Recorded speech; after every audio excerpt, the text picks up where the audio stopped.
Sejam todos bem-vindos ao canal Escola Dominical Brasil. Meu nome é Vanderlei Claudiano e todos os dias eu estou aqui compartilhando uma escritura que é da designação do Vem e Segue.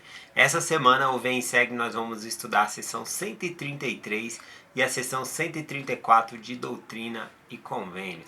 Algo bem interessante nessas duas sessões, mas mais especificamente na sessão 134, que fala muito sobre a política e também sobre a religião. Bom, na seção 133 também fala, mas no sentido ali de que no milênio teremos duas capitais, né? A Jerusalém e a nova Jerusalém, que será Sião. Também o Senhor vai estabelecer duas formas de governo no milênio. Uma vai ser o governo eclesiástico, ou seja, religioso, para ensinar, e também vai ter o governo político, tá bom? Então, talvez eu fale disso ainda essa semana. Mas eu vou me ater aqui hoje na sessão 134. Peguei alguns pontos aqui para falar. Eu particularmente eu gosto mais de falar sobre a religião, sobre doutrina, sobre fé, do que política, tá bom? Mas eu considero, né, a política ela é importante também. Eu espero conseguir mostrar alguns pontos sobre a política que é importante e sobre a religião também, porque a seção 134 fala sobre isso. Bom, eu só marquei alguns pontos para falar, algumas partes dos versículos, tá bom? Eu vou começar aqui, ó, por exemplo, na seção 134, versículo 3, fala que nós devemos nos envolver para escolher pessoas justas, tá bom? Para exercer o governo. É muito importante nós nos conscientizar e nos envolver, tá bom? Ou seja, votar, fazer o nosso papel aí como cidadão, tá bom? O versículo 4 ainda diz assim: não cremos, porém, que as leis humanas tenham o direito de interferir na prescrição de regras e de adoração para oprimir consciência dos homens, nem ditar formas de devoção pública ou particular. Ou seja, uma nação, um país, ele não pode ditar, nesse país aqui só pode ter esse tipo de religião. Nós conhecemos países que são assim, né? Inclusive que não pode entrar o evangelho, não pode ter o cristianismo. Então, existem países que têm essa conservação e isso oprime a liberdade religiosa também. Bom, mas falando ainda sobre o versículo 4, ainda diz assim, ó: cremos que os magistrados civil devem reprimir o crime, mas jamais controlar consciências, deve castigar delitos, mas nunca suprimir liberdade da alma. Ou seja, a mesma coisa que eu estava falando aqui sobre ditar qual religião que a pessoa pode ter, ou até mesmo ditar uma forma, né, de adoração. Todo mundo 5 horas da tarde vai parar, vai se ajoelhar onde estiver, vai orar. Então, não é esse o dever da política, tá bom? Que governa um país, uma nação ali, colocar como regra as pessoas como elas devem adorar a seu Deus ali. Bom, e nem mesmo ditar qual Deus eles devem adorar. Pessoas devem ter essa liberdade. Então, a respeito desses versículos, né, eu marquei aqui algumas coisas, por exemplo, sobre a liberdade de expressão. A liberdade de expressão é muito importante, né? Todo mundo pode ter a sua opinião. Só que algumas pessoas confundem um pouco. Liberdade de expressão não te dá direito de ofender a fé de outras pessoas, tá bom? Ou seja, vou contar um caso aqui sobre um jornal que fazia sátira, né, de outra fé religiosa, por exemplo, sobre Maomé, o profeta Maomé ali. Aí eles faziam sátira. Então, liberdade de expressão todo mundo tem, mas isso não, a minha liberdade de expressão não me dá direito de ofender outras pessoas. Bom, teve um final trágico aí nessa história, né? As pessoas daquela religião foi lá e entraram com metralhadora, matou muita gente lá no jornal, tá bom? Eu não estou apoiando nenhum grupo nem outro. Perceba que aquele que fez a crítica e que está atacando a religião de outra pessoa está errado. Mas também aquela pessoa que é daquela religião agir desta maneira, né, ir lá e matar aquelas pessoas que lhe ofenderam ali a sua religião ou o seu Deus, então também está errado.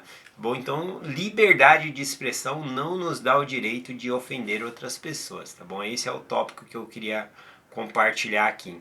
Ainda assim, né, falando sobre esse assunto, olha o que interessante no versículo 9 da seção 134. Não queremos ser justo misturar influência religiosa com o governo civil, o que faz com que a sociedade religiosa seja favorecida e outras restrita em seus privilégios espirituais e os direitos individuais de seus membros, como cidadãos, sejam negados. Então, estou falando que o governo ele não pode favorecer em si uma determinada religião. Vão favorecer uma determinada religião. Por exemplo, temos uma religião no Brasil que não só no Brasil, essa religião é espalhada pelo mundo, mas eles não apoiam qualquer partido político. E é ensinado realmente ali que o governo que tem que ter é somente o governo de Deus. E não votam, não participam em votação, eles anulam o voto. Então o que acontece? De uma forma ou de outra acabam participando. Quando você anula o seu voto, é como se você não tivesse voz. E está dando voz para outra pessoa escolher por você. Só que quando o país ali, o governante, ele escolhe benefícios, né? Por exemplo, aposentadoria, previdência, seguro-desemprego, rapidamente, né, essas pessoas vão lá e se validam desses direitos também. Né? Mas na hora de escolher ali não tiveram voz ativa. Então, mesmo esses que não querem se envolver com a política, nós devemos respeitar, tá bom? E quem governa, governa para todos, tá bom? Não vai governar somente para quem é a favor de ter voz ativa na política, vai governar para toda a nação. Então, o governo não pode influenciar as outras pessoas dessa maneira. Tem eu vou compartilhar a lenda aqui, aí vai ficar melhor para explicar. Mas basicamente é isso, tá bom? Que falou aqui no versículo 6, né? Que todo homem deve respeitar a influência e as leis, visto que sem elas a paz e a anarquia seriam suplantadas por anarquia e pelo terror. Leis humanas foram instituídas com o propósito de expressar e regular os nossos interesses como indivíduo e nação, entre um homem e outro. Então fala que as leis dos governos são importantes para que haja esse trato, né, para que todos possamos ter paz. Sem essas leis, aqui viraria uma anarquia, viraria a lei da selva, né, a lei do mais forte. E aí ninguém faria nada, então ficaria muito difícil de conviver sem o governo. Por isso que eu falei no começo da mensagem que tanto o governo político é importante quanto a religião. Bom, claro que eu gosto muito mais de falar de religião, já estou trazendo esse assunto hoje aqui, acredito que eu não vou falar de política mais nessa semana, tá bom? Eu tenho minha posição sobre a política.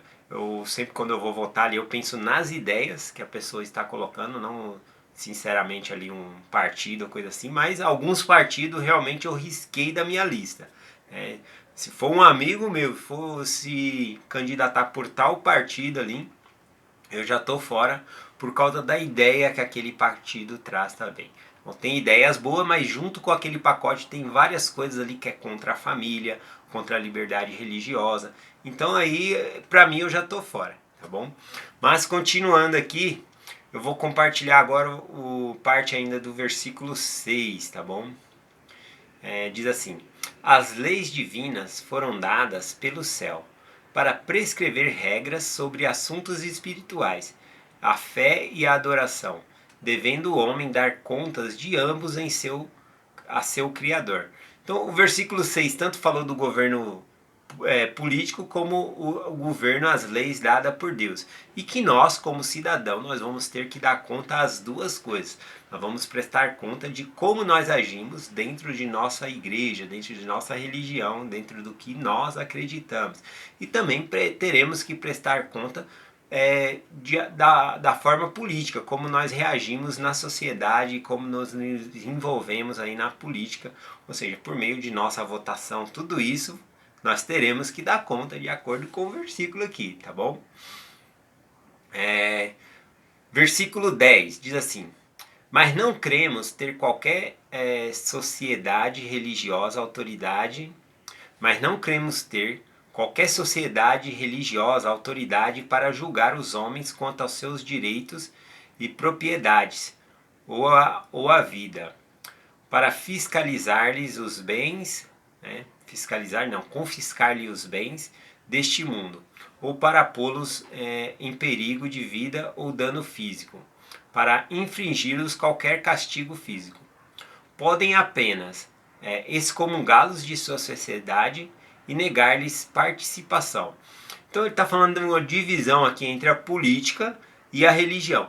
A religião, ela tem a sua liberdade de julgar os membros de sua igreja, tá bom? Mas em qual sentido? Aqui acabou falando que não sobre os direitos civis, né? A gente não tem o direito de castigar uma pessoa, causar-lhe dano físico, confiscar-lhe os bens que ele tem ali, propriedades. A religião, ela não tem esse papel e não pode fazer isso, tá bom?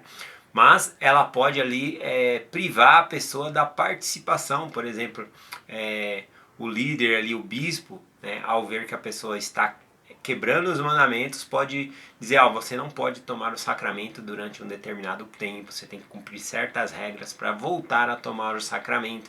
Então a religião também ela pode excomungar uma pessoa da igreja se ela quebrou, né, uma determinada regra muito séria da igreja.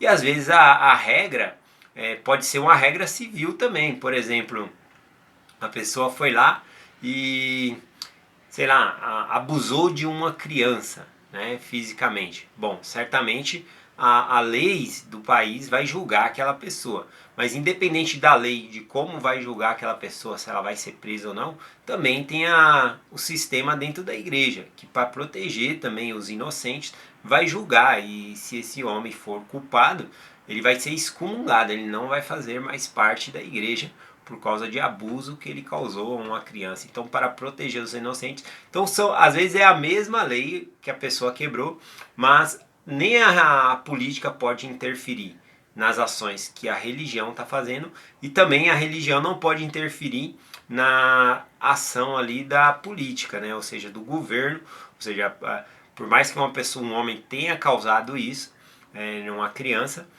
a pessoa, os membros ali, a liderança pode excomungá-lo, mas não tem como prender ele, colocar ele em cativeiro, né? Pode sim fazer-se uma denúncia e entregar ele à justiça. Aí sim, porque aí é a parte do governo julgar e fazer a sua parte. Então são partes diferentes aí, tem que ter essa liberdade. Bom, concluindo aqui a mensagem, né? Inclusive na igreja mudou-se, né, essa parte do julgamento de membro, é chamado conselho de condição de membro. O que a igreja faz é apenas julgar qual é a condição do membro mediante aos mandamentos que ele quebrou. Como ele vai, qual vai ser a participação dele dentro da religião ali nesse momento que ele quebrou esses mandamentos. Então chama-se conselho de condição de membro, tá bom? Eu gosto bastante também do que em Atos 5:29 o Pedro ele disse, né, quando lhe foi proibido pregar o evangelho, ele disse assim: porém respondendo Pedro e os apóstolos, João também estava com ele, né, disseram: mais importa obedecer a Deus do que aos homens, né? Tinha sido proibido a ele pregar o evangelho. E ele falou: mais importa obedecer a Deus do que aos homens. Bom, nesse caso, o governo estava interferindo na pregação do evangelho. Ele falou: não, eu vou obedecer a Deus. E aí ele obedeceu ali, ele apanhou, né? Mas ele saiu feliz por ter sofrido afrontas por causa do nome de Jesus Cristo. Então eu termino a mensagem de hoje com o versículo 12 da seção 134. Diz assim, ó: cremos ser justo pregar o evangelho às nações, à terra, e exortar os justos a salvar-se da corrupção do mundo. Então, veja bem, o governo ele tem suas leis e legaliza certas coisas que a religião, por exemplo, proíbe. Por exemplo, para se tornar membro da Igreja de Jesus Cristo dos Santos dos Últimos Dias, nós guardamos a palavra de sabedoria. Não fazemos o uso do álcool e nem o uso aí do tabaco, né? Tem outras substâncias também, mas eu estou falando aí do cigarro e o álcool. Então, é dever da igreja pregar o evangelho. Pregar que fumar é contra a palavra de sabedoria. E se você fumar, você não pode ser membro da igreja. Ou se você bebe, você tem que largar esse vício, né? Se você bebe bebida alcoólica, você tem que largar esse vício para se tornar membro da igreja de Jesus Cristo dos Santos dos Últimos Dias. Então o que acontece? Nós somos contra esses tipos de substância. Porém, a gente não vai fazer oposição, né? A gente é contra pregando às pessoas para que elas se tornem justas, pessoas mais saudáveis, tá bom? E também é uma lei de Deus. Porém, a gente não vai fazer oposição, ir lá na fábrica de cigarro fazer protesto, ou fazer protesto para se fechar uma fábrica de bebidas, tá bom? Então, não podemos misturar o papel aí da religião e da política aí, ou seja, do governo, tá bom? Cada qual tem os seus papéis aí tão importantes. Bom, e não é porque algo foi legalizado pelo governo que também a religião tem que aceitar, conforme eu estou dizendo aqui, né? Se você fumar, você não está quebrando nenhuma lei do país, mas está quebrando uma lei de Deus, e aí não pode ser batizado. Espero que tenha ficado claro aí para vocês a mensagem de hoje. Sou muito grato por ser membro da igreja e conhecer essas verdades. Assim como Pedro, né, eu digo, mais importante é obedecer a Deus do que aos homens. Eu deixo essa mensagem com vocês em nome de Jesus Cristo. Amém. Até amanhã.